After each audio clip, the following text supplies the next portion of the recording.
السلام عليكم البنات، مرحبا بكم في فيديو جديد على القناة تاعكم. ومعكم انا نور كما العاده. اليوم حبيباتي كما راكم تشوفوا جبت لكم هذه الوصفه تاع الكاطو. هذا بزاف سهله وبزاف بنينه، ما تاخذش الوقت وما تطلبش بزاف جهد. دونك الا حبيتوا الوصفه تاع هذا الكاطو تبعوني، وما تنساوش تضغطوا على زر اللايك والاشتراك، وما تنساوش بيان سور تصلوا على رسول الله صلى الله عليه وسلم وتبعوني. راح نعطي لكم كامل التفاصيل. دونك بسم الله. اول حاجه راح نبداو بها، راح نجيبوا الغيسيبيون تاعنا هذا نحطوا فيه 3 عظمات كاملين بهذه الطريقه كما راكم تشوفوا. دونك نحطهم في الريسيبيون هذا ونجي نكمل نحط المواد، يعني المقادير الاخرى. دونك بالنسبه للمقادير الاخرى واش حين نحتاجو، عندنا كاس غير ربع تاع 240 مليلتر من السكر العادي، يعني السكر الحرش. حنحط معاهم رشه تاع لافاني، كما على بالكم انا نحب بزاف لافاني، وحنزيدو معاهم عصره قارص حيعطيكم جو مليح. وحاولوا انكم تنحيو هذوك العلف تاع القارص كما صارت لي انا. دونك حنزيد ندير معاهم رشه خفيفه تاع الملح اللي تعديل المذاق والجو، ونبدا نخلطهم بالفوي مانيوال بهذه الطريقه. تقدروا تستخدموا الباتر بيان سور، مي انا ما حبيتش يعني نتعب روحي، دونك استخدمت الفوي برك. فوالا حتى تحصلوا على القوام هذا، يعني المزيج هذا يكون بهذا الشكل. وزيدوا حطوا معاهم تاني كاس غير ربع، يعني كاس يكون تقريبا معمر تاع الزيت. حطوه تدريجيا ووصلوا الخلط تاع المقادير هذه مع بعضها حتى يذوب كامل السكر ويمتزجوا المقادير هذه مع بعضها مليح. دونك حاولوا انكم تزربوا وتحطوا بسرعه. فوالا كما قلت لكم الكاس تاع الزيت نحطوه بالتدريج، ما نحطوهش ضربه واحده. ونواصلوا بيان سور الخلط بهذه الطريقه بيدينا. وكما قلت لكم الا شفتوا رواحكم رايحين تتعبوا تقدروا تستخدموا الباتور. فوالا دركا واش راح ندير، حنحط كميه تاع الفرينه حوالي كاس، وراح نحط كيس ونص تاع خميره الحلويات. دونك فوالا كيس ونص خميره حلويات. وحنحطوا معاهم ثاني كما قلت لكم في الاول هذاك الكاس تاع الفرينه، ما راحينش نحطوا كميه تاع الفرينه كامله في المره الاولى. دونك حنحطوا كميه برك حوالي يعني تولو تاع كميه تاع الفرينه. ومن بعد نجيو نكملوا طريقه تحضير العجينه تاعنا. ما لازمش نديروها يعني ما نحطوش الفرينه ضربه واحده.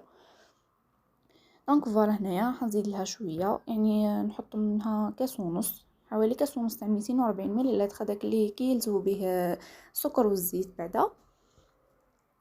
دونك فوالا هكا نخلطهم مليح. بيان سور ما تنساوش بنات، اذا عجبتكم هذه الوصفه ولا عجبتكم اي وصفه واحده اخرى وجربتوها، ما تنساوش تخليو لنا تعليقاتكم طيبه باش تشجعوني على تقديم المزيد من الوصفات هذه، وباش توصل القناه تاعنا لاكبر عدد من المشتركين واكبر عدد من المتتبعين ان شاء الله. دونك راح نقسم العجينه هذيك على زوج، والنص الاول حنحط له زوج مغارف كبار تاع الكاكاو البني. حنصفيهم بالصفايه باش يتنحاو هذوك يعني باش يتنحاو الكوريات هذوك، باش يجينا القوام تاعها صافي. فوالا حنلمهم بيدي. وكما على بالكم الكاكاو راهو شيح، على هدي ما حطيناش الكميه تاع الفرينه كامل. دونك هنايا كما حطينا هذاك الكاكاو راح نزيد نضيف الفرينه بشويه حتى نلم العجينه تاعي كامل ونتحصل على القوام المطلوب تاع العجينه هذه الكحله تاع الكاكاو. دونك حبيت نرحب بالمشتركين الجدد. الحمد لله القناه تاعنا راهي قاعده تكبر، حنا مادا بينا نحققوا اكبر عدد من المتتبعين، وان شاء الله نحققوا افضل عائله واجمل عائله على منصه اليوتيوب ان شاء الله. وكما قلت لكم البنات ما تنساوش اذا عجبتكم هذه الوصفه بارطاجيوها مع لي زامي تاعكم مهتمين بالمحتوى هذا. وما تنساوش تعبونيني في الانستغرام، راني كي غير حليت انستغرام جديد راح نخليه لكم في صندوق الوصف ولا في اول رابط. دونك فوالا هنايا بالنسبه للعجينه البيضاء راني قاعده نزيد لها في الفرينه حتى نحصل على القوام المطلوب تاعها تاني. هنايا البنات بعد ما حصلت على القوام المطلوب، شوفوا كيفاش العجينه تجي طريه، حطيتها فوق بابي كويسون وحليتها شويه بيدي. وحنزيد نحط فوقها العجينه هذه الكحله، يعني نحطها في نصها كما نقولوا هكا. دونك بهذه الطريقه. دوك نعت لكم طريقه التحضير تاعها كيفاش حنكملها. الطريقه تاعها بزاف سهله البنات، حنحلها شويه هكا بالقنوط، ما تحلوهاش كامله حتى نعت لكم كيفاش راح نزيدو نكملو نحضروها. كما قلت لكم طريقه بزاف سهله، توجد ليه ما تاخذش الوقت. شوفوا كيفاش راح نطبقها على زوج بهذه الطريقه كما راكم تشوفوا فيها، يعني تبعوا الطريقه تاعها مليح. فوالا طبقتها على زوج منا ومنا في الجوانب، وطبقتها على زوج في الطول. فوالا هنايا راني حليتها. زيد نحلها مليح بالقناط، واللي يحب الكاطو هذا تاعو يجي رقيق يدير في بلاطو اكثر من هذا اللي راح ندير فيه هنايا. دونك انا ما نحبش الكاطو تاعنا يجي رقيق بزاف، ماذا بيا هذوك الطبقات يعني طبقه الكاكاو والطبقه البيضاء يجيو مفصولين على بعضهم مليح ويجيو يبانوا مليح. دونك فوالا يسيو كيفاش تعدلوهم بيديكم باش تجي كامل على مستوى واحد. بهذه الطريقه كما قلت لكم عدلوها بيديكم باش ما تجيش بلاصه عاليه وبلاصه يعني بلاصه منخفضه.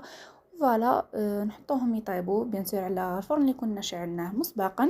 وهنايا كما يطيبوا الناس ويخلصوا راح نحط لهم المعجون تاع المشماش. تقدروا تحطوا اي معجون يكون متوفر عندكم ويكون بالقول اللي تحبوه نتوما. انا حطيت هذا المشماش ديما نخدم به، القو تاعو بزاف مليح. دونك راح نوزعوه على سطح الكاطو تاعنا هنايا بعد ما طيبناه.